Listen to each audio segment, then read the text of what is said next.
नमस्कार जय जगन्नाथ। आज हूँ बुधवार जुलाई मास 29 तारीख। आसतु नजर पकाइबा कौन रही सुना और रूपार दर। एमतीका सुना और रूपार अपडेट पाइबापी आम चैनल को सब्सक्राइब करी रखंतु फल डेली अपडेट पाइपर।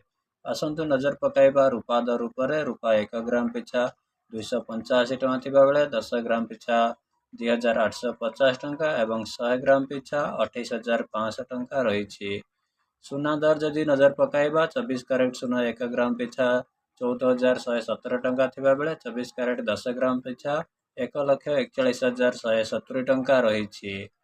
जदि सुनार 22 कैरेट दर उपर नजर पकाइबा तेबे सुना 22 कैरेट 1 ग्राम पिछा 13,225 टଙ୍କା थिबा बेले 22 कैरेट 10 ग्राम पिछा 1,32,250 टଙ୍କା रही।